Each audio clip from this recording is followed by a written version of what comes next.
para comenzar con esta segunda temporada de Maciosare, me encantaría introducir a nuestro invitado de hoy, Patricio Morelos Moreno, licenciado en Ciencias Políticas por el Tecnológico de Monterrey, especialidad en Gestión de Gobierno y Campañas Electorales por la Universidad Camil José Cela en Madrid, al igual que en la prestigiosa Universidad George Washington, donde tienes dentro del campus no solo al Fondo Monetario Internacional y el Banco Mundial, como también 16 jefes de Estado o gobierno que han sido alumnos. Patricio, a tu temprana edad y al ser también cofundador de una consultoría política, dices cuál es el secreto. Al lado de ti los jóvenes nos vemos flojos. No, de verdad, muchísimas gracias por estar aquí con nosotros. Disfruté mucho una conferencia que diste por Zoom hace como 3 semanas y la verdad es que le quería dar continuidad. Carlos, muchas gracias por la invitación. Yo muy contento de poder platicar hoy. Eh, a mí siempre me gusta decir que entre jóvenes nos tenemos que apoyar, tenemos que hablar de lo que estamos haciendo, de lo que se hace bien, de lo que se hace mal. Y si podemos aportar un poco con esta plática, pues yo la verdad que muy contento. Gracias, Pato, totalmente de acuerdo. Y ya para empezar, platícanos un poco acerca de tu trayectoria. Me imagino que sales del TEC después de haber sido coordinador de bienestar estudiantil, luego presidente de la sociedad luego de tu carrera, lo cual me llama la atención porque yo también tuve los dos mismos puestos. ¿Y fundas tu consultoría o cómo le hiciste para que candidatos te dieran la oportunidad de manejar su campaña? Porque quieras o no, muchos de los jóvenes que nos escuchan o ya salieron de carrera o están a punto de salir. Mira, te platico. Yo quería ser político, como la gran mayoría de los que entramos a estudiar ciencia política. Yo me veía como presidente de México, siempre cuento la misma historia, ¿no? Típica primera clase de la universidad, ¿tú qué quieres ser de grande? Yo quiero ser presidente de México, ¿no? Ajá. Con el paso de los semestres incluso pensé en ver en qué partido podía militar. Sin embargo, en el 2015 tengo la oportunidad de irme a estudiar una especialidad de posgrado en comunicación política y comunicación de gobierno, gestión de gobierno, a la Universidad Camilo José Cela de Madrid. Estando allá, conozco el tema de la consultoría política, de la comunicación política, o mejor conocido como el marketing político, y me doy cuenta de que es un área bastante buena, muy interesante, donde puedes influir, donde puedes tomar decisiones y donde me di cuenta de que era bueno, ¿no? De que tenía algo de creatividad y de que también había otra área, otra profesión en la cual yo me podía desempeñar, ¿no? Allá Claro. tengo la oportunidad de conocer a grandes consultores de todo el mundo, políticos al más alto nivel de diferentes países, y fue como un golpe de realidad, ¿no? De ver cómo funciona la política, cómo funcionan las campañas, cómo funcionan las estrategias, y yo regreso con la intención de ser consultor político, ¿no? Porque es un área poco profesionalizada todavía en América Latina. Quizás México es de los pocos países en el continente que sí tiene un área relativamente profesionalizada a diferencia de otros, y fue como empiezo, ¿no? Ahora tú me preguntas, ¿y cómo empezaste? Sí, Sí, te lo platico, quizás no me vas a creer, ¿no? Yo tenía en ese entonces aproximadamente 20 años, entonces, pero yo ya me creía consultor político. ¿Por qué? Porque yo traía ya mi diploma de posgrado en consultoría y pues ya había sido presidente de la sociedad de alumnos, como bien habías comentado, ¿no? Entonces yo lo que dije es, de una u otra manera, tengo que conseguir trabajo, ¿no? Entonces, pues por supuesto que quién va a contratar un chavo de 20 años para que te lleve tu comunicación, ¿no? En realidad no es tan fácil. Yo lo que hice fue buscar las páginas de Facebook de diputados locales, de regidores, de diferentes funcionarios y les mandaba inbox por Facebook, ¿no? Oye, soy Patricio Morelos, estudio ciencia política en el TEC de Monterrey, porque todavía no me había graduado, me faltaba como un año, pero tengo una especialidad en este tema, pues ¿cómo ves? No, me encantaría ayudarte, no cobro. Pues ahí poco a poco empecé a tener reuniones con algunos políticos, a empezar a dar algunos consejos, a dar ciertas capacitaciones y inmediatamente que me gradúo, tengo la oportunidad de ir a trabajar a la Cámara de Diputados en ok. México, entre Monterrey y México, para asesorar al coordinador y la vicecoordinadora de un grupo parlamentario, de un partido político. Entonces, digamos que desde ahí, pues yo llevaba la comunicación en gran medida de dos de los diputados federales más Sí. importantes del país, ¿no? Aprendí muchísimo, estuve aproximadamente casi un año y yo renuncio. ¿Por qué? Porque ya venían las elecciones del 2018, me empezó a buscar mucha gente, digo, mucha gente, 5 o 6 personas, ¿no? No, sí, Empecé, bastante. empecé a hacer diferentes relaciones y quien es hoy mi socio, Eleazar Ávila, que lo conocí estudiando en España, pues dice, oye, ¿y si emprendemos un proyecto ya personal, ¿no? No de como funcionario, no como asesor en gobierno, sino como una consultoría política profesional, ¿no? Ok. Y es ahí donde decidimos fundar la empresa aproximadamente año y medio antes de la elección del 2018. Y pues bueno, a partir de ahí hasta este momento, pues ya con un recorrido interesante. Pero digamos que así fue como empecé, mandándole inbox a políticos de diferentes partidos para ofrecer mis servicios gratuitos, ¿no? Para agarrar experiencia. Fíjate que ahorita que estás hablando sobre que en Latinoamérica toda esa área de comunicación política no está tan explorada. Tú que ya has visto la diferencia entre cómo se funciona en Iberoamérica y ahora cuando estuviste también en Estados Unidos, ¿ves mucha la diferencia? O sea, entre toda la comunicación política de Iberoamérica y del mundo anglosajón. Sin duda, a ver, cuando arranca el tema profesional de las campañas en América Latina, quienes vinieron fueron estadounidenses. Ajá, Fueron, por ejemplo, Joseph Napolitan, el padre de la consultoría política, llegó a venir a América Latina a hacer campañas, es decir, los grandes maestros de este negocio en el continente son americanos y europeos, sobre todo españoles. Hay muchos españoles que vienen a México a hacer campañas. Pero todavía dentro de América Latina hay muchas diferencias. Por okey, ejemplo, recién tuvimos la elección presidencial en República Dominicana, las congresuales y las municipales en Dominicana, que tuve la oportunidad de estar por allá trabajando. Y, por ejemplo, tú analiza el equipo de campaña del hoy presidente electo, ¿no? Luis Abinader. Hay mexicanos ahí que llevaron la parte de operación política en territorio. ¿Por qué? Porque, a ver, la operación política territorial en campañas en este ajá, país inventó el PRI. sí, Entendemos por los seccionales, las jefas de manzanos, la movilización, la lista del 1 por 10. Es decir, el modelo tradicional de campaña territorial en México viene del manual de operación política del PRI desde hace muchos años. Pero eso no se hace en otros países, en América Latina. Entonces, tú llegas al ajá, país que a ti te guste de Sudamérica y les planteas el modelo mexicano de operación territorial y les parece extraordinario, impresionante, asombroso. sí, Cuando es algo que aquí quizás ya está, incluso está superado, ¿no? Entonces, digamos que en la parte de comunicación, sí fueron estadounidenses quienes vinieron, digamos, a poner las primeras piedras, ¿no? En el camino. Sin embargo, hoy por hoy dicen que las grandes ligas de la política en América Latina, pues, es la política mexicana, ¿no?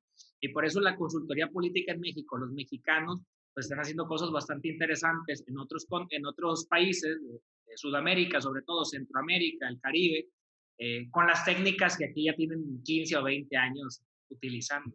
o sea, estás diciendo que México exporta mucho el know-how de comunicación política, que tal vez ahorita ya no, ya es medio obsoleto, pero que todavía puede funcionar en otros países No de comunicación política, de operación territorial. de operación territorial. Porque cuando hablamos de campañas políticas, Ajá, pues una parte es la de comunicación, otra parte es la de medios, otra parte es la de territorio. O sea, es decir, las campañas tienen, si lo viéramos como una empresa, varios departamentos.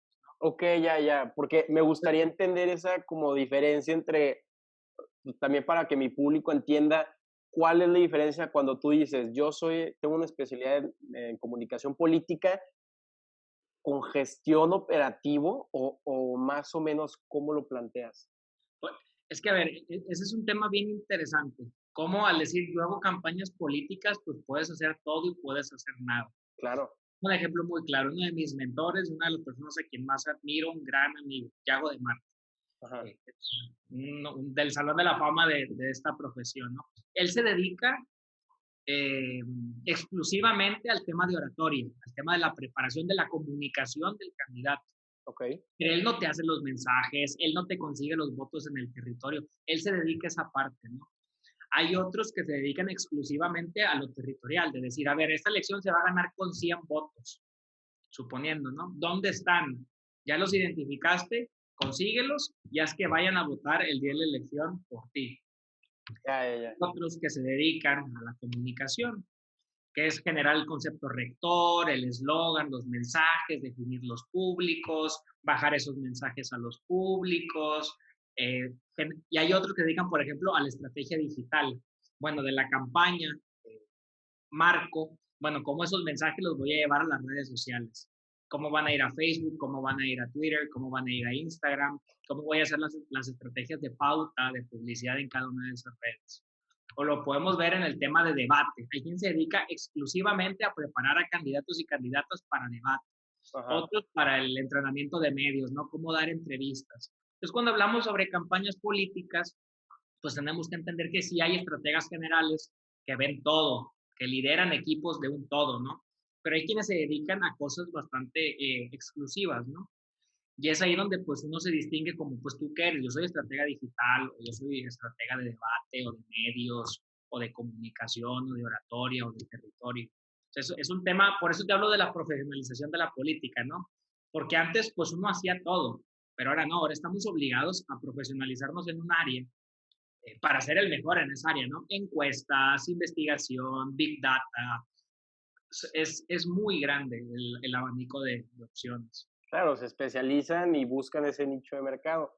Y ya cambiando un poco hacia partidos políticos, ya entrando a ese tema en el país, en México, Pato, sabiendo que en el 2019, según Animal Político, estos tuvieron alrededor de 9.573 millones de pesos disponibles, te quedas pensando, oye, ¿cómo puede un nuevo partido, candidato independiente, competir contra esto? Y luego agrégale que ahora por ley, a partir del 2017, si mal no me equivoco, los partidos tienen 48 minutos diarios en los medios masivos de comunicación durante elecciones. Sí, mira, voy a partir de una idea que yo siempre comento, ¿no? Yo sí creo en el sistema de partidos. Ok, Sí los cuestionamos, sí nos han fallado, pero yo, Patricio Morelos, sí creo en el sistema de partidos y creo en los partidos políticos. ok, Ahora bien, va la segunda premisa y la segunda idea que repito siempre. La política no es de blancos ni de negros, la política es de grises. ¿Qué quiero decir con esto? Que no hay partidos buenos y no hay partidos malos. Hay personas buenas y personas malas dentro de todos los partidos. Entonces yo trato de no generalizar. ¿A qué voy? Hay priistas buenos y hay priistas malos, hay panistas buenos y hay panistas malos, hay gente de Morena buena y hay gente de Morena mala y así lo podemos ir viendo por todos los partidos políticos. claro. Entendiendo esto, pues vemos que los partidos no son malos, quienes son malos son quienes están quizás tomando las decisiones al interior de los partidos. ¿A qué deberíamos de ir? A que quienes toman las decisiones pues sea gente más empática, gente que conozca los verdaderos problemas de la gente, gente que sea líder, gente que se sienta a negociar, gente que quiera hacer las cosas bien, que quiera mejorar las condiciones de vida de la gente. Entendiendo esto, pues hoy vivimos un panorama bastante interesante en México, porque podríamos decir que al menos desde la década de los 80, finales de los 80 hasta el 2018, pues tuvimos un bipartidismo bastante claro entre el PRI y el PAN, con un PRD que sí competía, pero que quizás en las gubernaturas pues no figuraba tanto, ¿no? Como el PRI, como el PAN. Yo generé una investigación, lo comencé con un buen colega, Braulio Roche, después yo lo seguí trabajando, que es el tema de la cartelización de los partidos. Sí, ¿Qué significa esto? Significa que los partidos, más allá de competir, se coludieron para mantener el poder y no cederlo.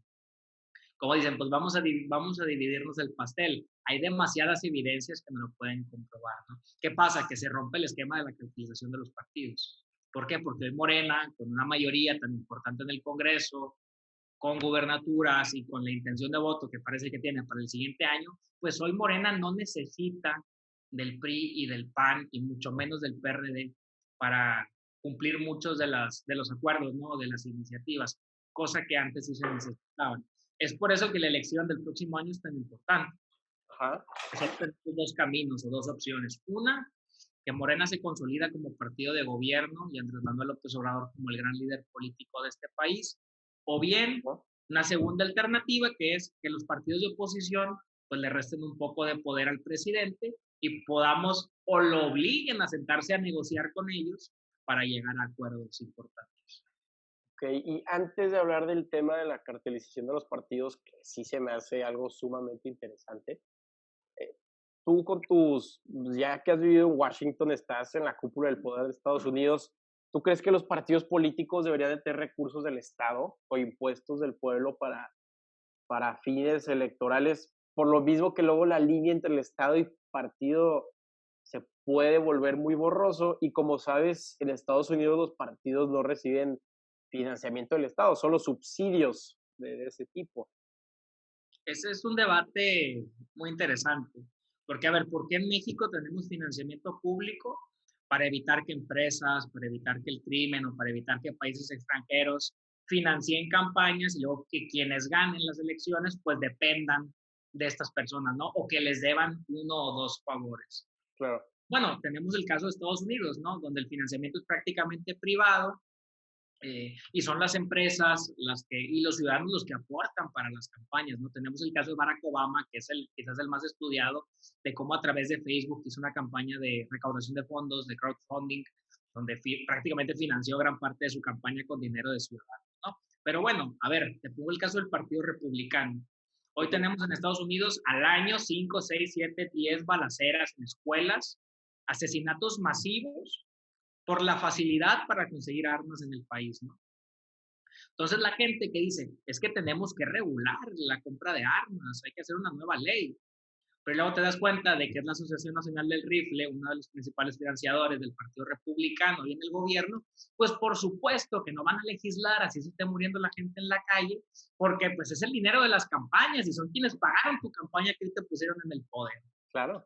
Entonces nos damos cuenta que en verdad el tener financiamiento privado pues sí limita en gran medida pues el poder de acción en el gobierno. Ahora bien, lo traigo al modelo mexicano, ¿no? El Ujú. financiamiento privado, el financiamiento público. La realidad es que en México gran parte de las campañas se financian con dinero privado.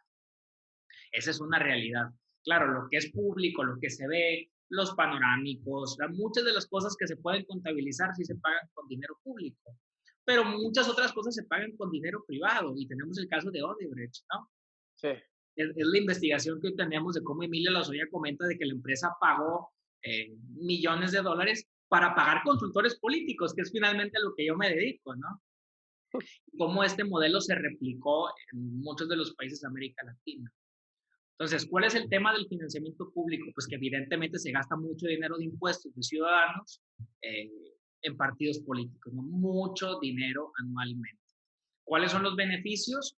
Pues que teóricamente no dependes de una empresa privada. ajá, Ahora bien, lo cambia al otro lado, bueno, que el financiamiento sea privado para no estar gastando tanto dinero de impuestos en los partidos. Ok, simplemente que si yo, Patricio, te pago a ti tu campaña, pues me la debes. claro. Y si el día de mañana tú tienes que tomar una decisión que me va a afectar a mí y a mis intereses, no lo vas a poder hacer porque me la debes. Así afectas los intereses de los ciudadanos, ¿no? ¿Cuál es mejor, cuál es peor? No me atrevería a decir ninguna. Simplemente son distintas, las dos tienen sus beneficios, las dos tienen sus problemas. Pero bueno, yo te pregunto a ti, pues, ¿cómo ves tú el modelo americano, ¿no? O el modelo mexicano? Sí, es un tema polémico donde, como tú dices, no hay blancos y negros, sino grises. Y ya yéndonos al tema de la cartelización de partidos, que siento que lo tienes más estudiado, me da curiosidad, ¿cómo previenes una cartelización de partidos cuando se alinean, ya sea por el Pacto por México, donde hay distintas ideologías apoyándose para mantener el poder? O sea, como un centro derecha se apoya con una izquierda, ¿cómo lo justificas? Mira, el Pacto por México es quizás el acuerdo político más importante que ha habido después de la transición democrática. Ok, Muchas de las reformas que propuso, que impulsó el entonces presidente Enrique Peña Nieto, no eran de él. Eran propuestas que ya venían desde Felipe Calderón y que ya venían desde Vicente Fox, pero por no tener la capacidad de negociar con el PRI, pues hubo una parálisis legislativa, ¿no? claro. Entonces Peña, recordarás que fue la portada de la revista Time con la leyenda de Saving México. Era el hombre de los acuerdos, el hombre que iba a llevar a México al primer mundo, y él convoca el Pacto por México. El Pacto por México pudo no haber estado mal. Pudo no haber estado mal si hubieran participado los militantes del PRD, si hubieran participado los militantes del PAN, si hubieran participado los militantes del PRI. Pero el Pacto por México fue un acuerdo popular. ¿Quiénes lo negociaron? 4 o 5 gentes, el presidente Peña Nieto, la entonces dirigente del PRI, Cristina Díaz, el entonces dirigente del PAN, Gustavo Madero, y el entonces dirigente del PRD, Jesús Zambrano. ¿Qué pasa? Que se llegaron a acuerdos sin consultar a las bases de los partidos. Y es ahí donde podemos hablar de una cartelización, porque las decisiones del país las toman 4 o 5 personas.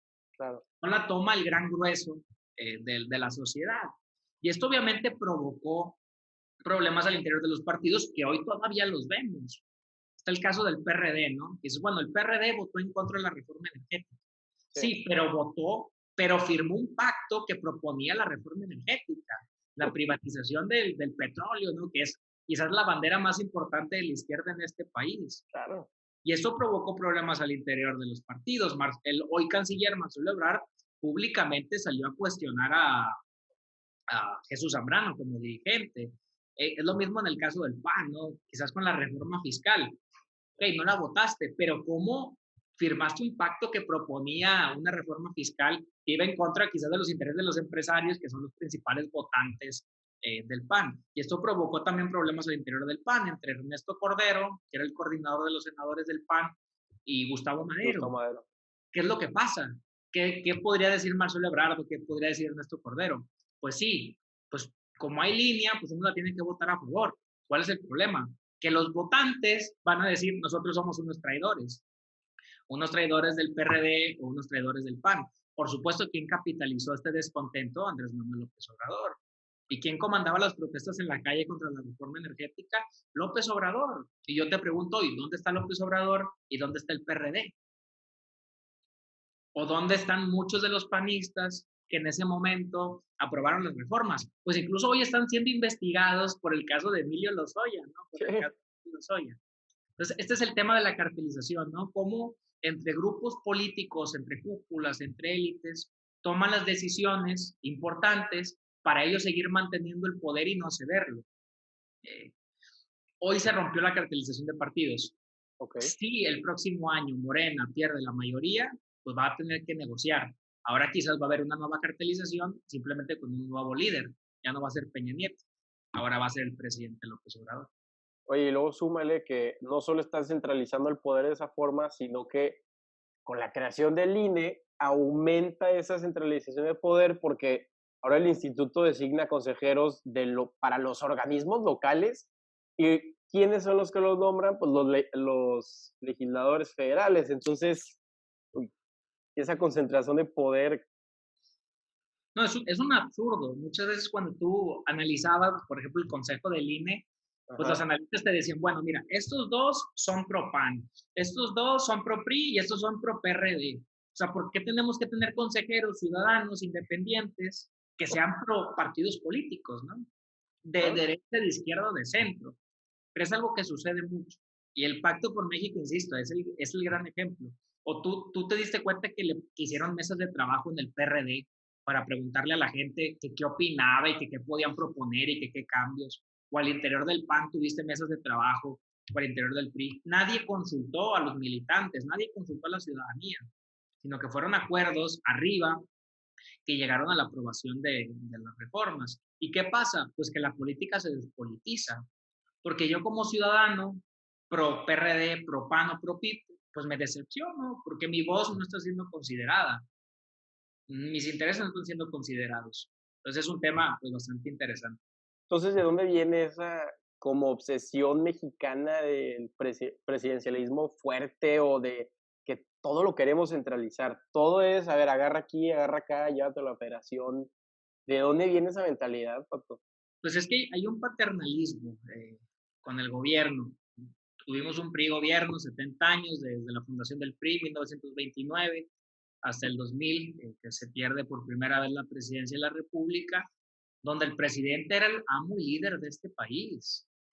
Era líder del partido, era líder del gobierno, tenía la capacidad de poner a los legisladores, de controlar a las empresas, de poner a los gobernadores, de removerlos cuando ya no les eran útiles. O sea, el presidente era el amo y líder de este país, ¿no? Hay un concepto, el presidencialismo omnipotente, las facultades metaconstitucionales del presidente. Hemos hablado de las facultades metaconstitucionales. ¿Qué puede hacer el presidente que no esté en la ley, pero lo puede hacer? Porque los mexicanos sabemos que lo puede hacer, ¿no? Y partiendo de esta idea, pues en México esperamos que el presidente nos resuelva la vida. Yo lo vemos con el presidente López Obrador. Quien simpatiza con el presidente López Obrador prácticamente concentra todas sus esperanzas en él, no en lo que yo puedo hacer, ni si me levanto, trabajo, no trabajo, hago esto, hago el otro, hagan los legisladores. No, el presidente López Obrador me va a cambiar la vida, como en su momento el presidente Calderón o el presidente Fox o el presidente Peña. Esperamos que el presidente nos resuelva prácticamente pues todos nuestros problemas, ¿no? Bueno o malo, no lo sé. Simplemente confiamos de más o concentramos todo nuestro deseo de cambio en un actor que si falla, pues termina por decepcionarnos, ¿no? Claro, o sea, tú regresas a los videos promocionales del presidente López Portillo y lo veías sin camisa, boxeando, haciendo esgrima, presidencialismo fuerte, y te quedas pensando, oye, tú como consultor político, hoy en día también ves que se impulsa ese culto de personalidad donde ya no vendes un hombre, sino un símbolo detrás. Pues aquí en Nuevo León lo estamos viviendo, o ya, no sé si viviendo, padeciendo, pero fue lo que pasó con el Bronco. O sea, a ver, siempre cuento la misma historia. En el 2015, cuando la elección a gobernador, me tocó estar en varios grupos de enfoque y tú hablabas con la gente. Ujú. Entonces preguntaban, oye, pues los candidatos, ¿no? Fernando Elizondo, pues decían muy preparado, estudiado, ya fue gobernador interino, ha sido ministro de gobierno, tiene buenas relaciones con los empresarios. Dicen, sin duda este hombre sería el mejor gobernador, ¿no? Claro. Pero no votaría por él. Yo voy a votar por el Bronco. ¿Por qué? Porque es echado para adelante, porque dice las cosas como son, porque va a sacar a los corruptos, se subió al ring para vencer al PRI y al PAN, anda a caballo, usa sombrero, habla como yo, se viste como yo, usa cinto piteado, pantalones vaqueros. Y eso es lo que yo quiero en el gobierno, alguien que se vea como yo. Claro. Y por eso vuelvo al tema de López Obrador, que yo he insistido mucho y hasta hice un video que medio se viralizó. Digo, a ver, quienes le quieren ganar a López Obrador tienen que entender que tienen que dejar de hablar de que el hombre es un naco, de que se tardó 14 años en acabar la universidad, de que no sabe hablar inglés, de que se viste feo, de que sus zapatos no están boleados, porque la gente no votó por esas variables. La gente no votó por eso, no quería el más estudiado en el que pronunciara mejor inglés. Y retomo el video de Ricardo Anaya precisamente en la George Washington, en la universidad, donde se viralizó un video de él que hablaba muy bien inglés, ¿no? Entonces, entendiendo eso, yo les digo, a ver, le quieren ganar a López Obrador, entiendan que el hombre es un símbolo, que el hombre es una leyenda, y que para ganarle la leyenda tienes que acabar con la leyenda. Tienes que decirle a quienes creen en esa leyenda en qué les ha fallado, porque mientras más naco se vea, mientras menos hable inglés, mientras más feos estén sus zapatos, más van a seguir votando por él, porque más se parece al ciudadano. No somos Suiza, ni somos Finlandia, somos México, con 60 millones de pobres, con mucha desigualdad social, con falta de infraestructura, con muchos problemas. Y hoy tenemos como presidente a un hombre que el mexicano jamás pensó que se podía tener, ¿no? Porque ¿cómo te imaginas un presidente? Con zapatos Ferragamo, su chaleco rojo, bien peinado. Pero hoy tenemos un mexicano común y corriente, o para el mexicano común y corriente, de presidente. ¿Y qué te dice a ti? Pues cualquiera de nosotros puede estar ahí el día de mañana, ¿no? Entonces es cómo enfocas el ataque o cómo enfocas el contraste. Hoy el presidente López Obrador es para la mitad del país un gran líder, para bien o para mal, pero los números lo indican. Para la mitad del país el hombre es un gran líder que va a cambiar el rumbo de México. Vamos a ver qué pasa en los próximos años. Pero el punto es ese, o sea, ver cómo es que el mexicano que simpatiza con López Obrador lo ve a él. Hay que entenderlo. Sí, claro. Tú dices que Ricardo Anaya habla francés y eso, quieras o no, no empatiza con el pueblo mexicano que está aguantando el día a día con un salario mínimo en la capital de Oaxaca, ¿verdad? Necesitas alguien que se parezca a ti de cualquier razón para que hagan esa conexión. Así es, así es, así es. Digo, yo, es algo que también siempre repito, ¿no? Y que se lo comenté en su momento a un compañero de la maestría, que fue uno de los coordinadores de campaña de Pepe Mid, cuando él dice, es que no entiendo por qué ganó López Obrador y yo estoy muy orgulloso de nuestra campaña en el PRI. Digo, a ver, con todo respeto, ¿no? ¿Qué querías? ¿Ser el más inteligente del salón? Pues qué bueno, ganó Pepe Mid, ¿no? ¿Qué quería? ¿Ser el campeón nacional de oratoria? Pues qué bueno, ganó Ricardo Anaya, ¿no? ¿Qué quería? ¿Ser presidente de México? Pues felicidades, ganó Andrés Manuel López Obrador. O sea, no es mejor político el más inteligente, no es mejor político el que mejor habla, es mejor político, decía Hegel, para ponernos teóricos, el que logra poner en palabras los sueños de una nación. Yo te pregunto, ¿quién logró eso? Andrés Manuel. Y quizás eso hoy nos trae cosas buenas o cosas malas, y no lo estoy defendiendo, simplemente hablando en función de campaña, el hombre entendió a qué estaba jugando y qué tenía que ganar. El hombre recorrió 2 veces el país, todos los municipios. Al final de la campaña, el último día, si tú sumabas todos los municipios que había recorrido Pepe Mid, Ricardo Anaya, El Bronco y Margarita Zavala, creo que no llegaban ni a la mitad de los que había recorrido pues, Obrador. Y el hombre es un hombre de símbolos. El andar en jeta, el volar en avión comercial, va a cambiar a México en lo absoluto. No va a cambiar nada, se nos puede ir peor quizás. Que el hombre vaya a Badiraguato, va a cambiar las cosas. No, va a mejorar la violencia, tampoco. Pero fue a donde, pero se fue y se plantó donde nunca había ido nadie, ¿no? O a Reynosa, o a Matamoros, o a ciudades bastante peligrosas, ¿no? Entonces, el tema es eso, es un hombre de símbolos y el mexicano también es un hombre de símbolos. A ver, Morena, el partido Morena, que es Morena, pues la Virgen de Guadalupe. O sea, son símbolos, todo el tiempo son símbolos. El sacar la medallita para curar el COVID, que es malo, es malísimo. Pero para el mexicano, pues sí, yo creo que Dios y la Virgen y San Juditas Tadeo nos va a cuidar. Bueno, el hombre entiende a México y juega a la política. Que nos puede ir muy mal con eso, nos puede ir muy mal con eso. Pero el hombre gana elecciones.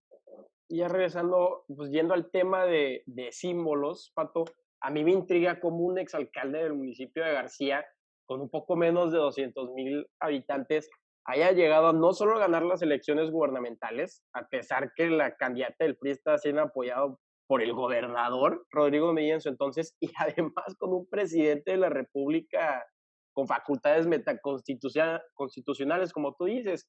Y aparte, pues que la explicación sea tan vaga como, no, fue un voto pasional o de castigo. O sea, ¿tú de verdad piensas que un voto pasional te puede llevar a las elecciones presidenciales como fue este símbolo que es el Bronco? La política es de momentos. Por ejemplo, hoy, si el día de hoy el Bronco se candidateara para gobernador, no gana. En su momento sí. ¿Por qué?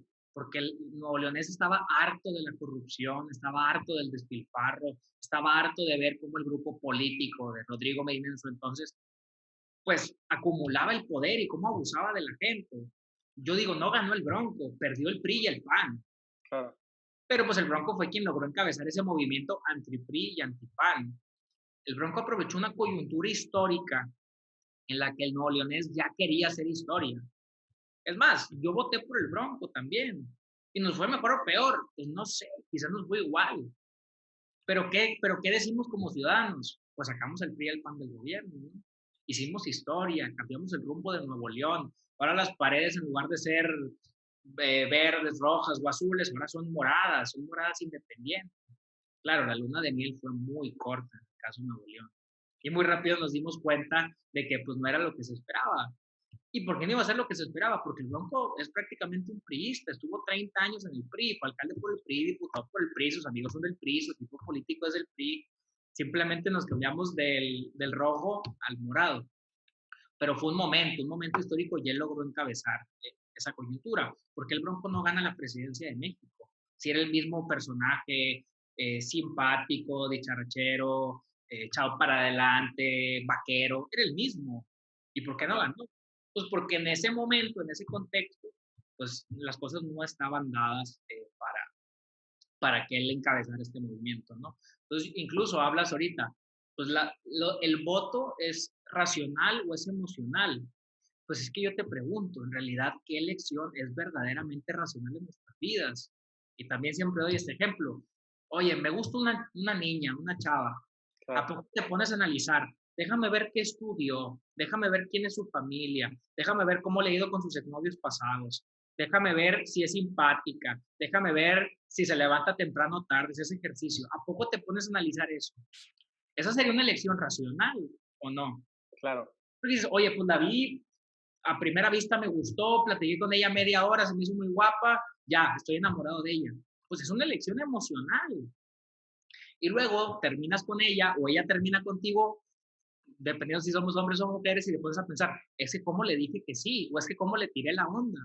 Pues porque en su momento la emoción superó a la razón. Entonces tenemos que entender que el ser humano por sí solo hacemos la gran mayoría de las veces elecciones plenamente emocionales.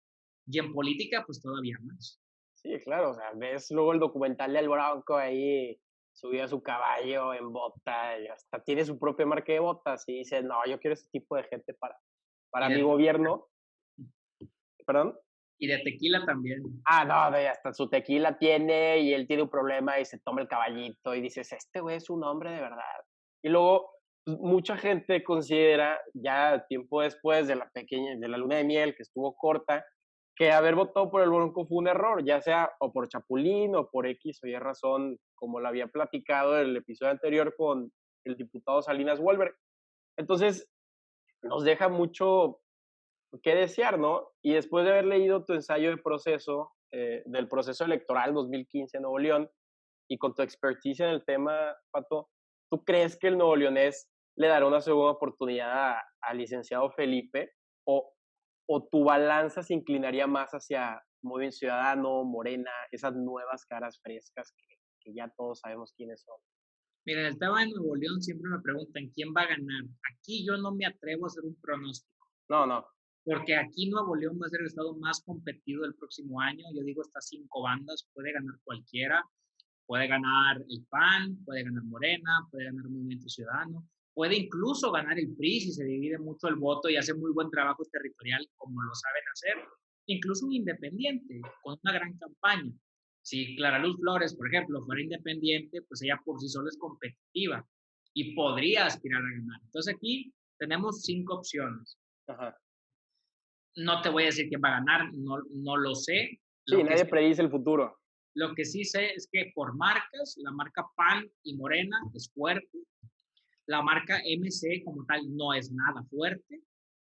El PRI mantiene muchos municipios, tiene un voto duro importante. Y el Independiente, pues aunque el Bronco hizo que perdiera mucha simpatía, pues un buen personaje puede crecer, ¿no? Ahora bien, cambio las marcas de los partidos. Así como te digo, y el PAN como marca es competitivo, el PAN no tiene candidatos. Me preguntas por Felipe de Jesús. Para mí, Felipe de Jesús no es un candidato competitivo. Creo que está fuera de agenda. Creo que la gente no lo tiene en el radar. Creo que ya trae varias derrotas encima, lo cual pues lo puede afectar. Y no creo que él en este momento represente un proyecto que enamore a los neoloneses, sinceramente. En el caso del senador Víctor Fuentes, tampoco lo veo en agenda, tampoco lo veo posicionándose de una manera importante que le permita a ellos, a estos dos personajes, crecer. ¿Cuál es su beneficio? Que tienen un partido que es altamente competitivo en Nuevo León. En el caso de Morena, la marca Morena es competitiva, pero ese margen o ese voto que tiene Morena es directamente dependiente a la aprobación del presidente López Obrador. Entonces, si López Obrador crece en Nuevo León, va a crecer Morena. Si López Obrador cae en Nuevo León, va a caer Morena. ¿Cuál es el tema? Que Morena, al día de hoy, se hablan de 2 nombres, 2 mujeres altamente competitivas. Tatiana Cloutier es quizás una de las políticas más populares en todo el país. En las encuestas incluso hasta hablan de que puede ser candidata a la presidencia de la República, ¿no? Por el otro lado tenemos a Clara Luz Flores, alcaldesa de Escobedo, que es muy competitiva. Incluso en Nuevo León trae márgenes bastante similares a los de Tatiana. Pero bueno, que todavía no se decanta, pues sí puede ir por Morena, puede ir incluso por el PAN o podría ir independiente. En el caso del PRI, yo solo veo una opción de Adrián de la Garza. Bueno, quizás Ildefonso Guajardo, pero creo que si quieren verdaderamente competir, tiene que ser con Adrián de la Garza. Compite. ¿Y cuál es su plus? La capacidad de operación territorial, ¿no? En MC no me cabe duda. Creo que a nadie le cabe duda el candidato va a ser Samuel García, aunque el más competitivo en las encuestas se llama Luis Donaldo Colosio. Sin duda, y muy pocas encuestas lo ponen, yo no sé por qué, porque nosotros hemos hecho encuestas desde hace ya más de 2 años y no ha habido una sola encuesta en la que Samuel García sea más competitivo que Luis Donaldo Colosio. Bueno, a ver, y no es porque el hombre sea muy trabajador tampoco, o porque haya hecho cosas extraordinarias, sino porque es el nombre más popular de la política en este país. Trae O sea, el legado. apellido Cloutier es popular, el apellido Colosio le da 20 vueltas en popularidad. Entonces, tú pones a Colosio mañana para presidente de México y va a competir, porque para todos su padre era quien iba a cambiar a México, ¿no? Entonces, a ver, dejando de lado esto, Samuel García va a ser el candidato. Samuel es también muy competitivo, estuvo por más de un año en el primer lugar y por una serie de errores que ha tenido en los últimos meses, muchos los deben de saber, pues cayó al quinto lugar. ¿Cuál es el tema? Que entre el primero y el quinto lugar hay 6, 7 puntos de diferencia. Y que si una encuesta tiene un margen de error del 3%, pues estamos hablando que prácticamente es un empate técnico entre el primero y el quinto lugar, ¿no? Cualquiera puede ganar. Claro. Y en Independientes, pues igual veo dos opciones, Clara Luz, que no se le da con ningún partido, o bien el doctor Manuel de la O, ¿no? El secretario De salud. que se ha posicionado bien en los últimos meses y creo que va a ser la opción del Bronco, pues para competir por la gobernatura, ¿no? Pero ese es el panorama en Nuevo León. No te voy a decir quién va a ganar, no me atrevo a decirlo. Puede ganar cualquiera, pero ese es rápidamente el panorama en cada uno de los partidos. No, Pato, me dejaste la respuesta sumamente completa. De verdad, Pato, muchísimas gracias por estar aquí con nosotros. Te deseamos lo mejor de los éxitos en tu consultoría. Y de verdad no sabes cómo disfruté leer como te lo mencionaba, tu artículo sobre el proceso electoral del 2015. Te juro, Pato, parecía un capítulo de House of Cards con todas las tácticas y juegos de poder. Entonces, licenciado, te deseamos lo mejor de los éxitos siempre y espero con ansias tu análisis del proceso electoral para este 2021. Te agradezco bastante, Carlos, la invitación. Pues a la orden, ya saben que me pueden seguir ahí por redes sociales. Donde más comparto informaciones en Instagram, soy como Pato Morelos, Twitter Pato Morelos, Facebook Patricio Morelos y ahora tengo también un canal de YouTube donde hago entrevistas a consultores políticos de diferentes países como Patricio Morelos, ¿no? Entonces ahora sí que a la orden para lo que se les ofrezca y gracias otra vez por la invitación. No, me gracias por tu tiempo y que tengas un excelente día, Pato. Un abrazo, saludos.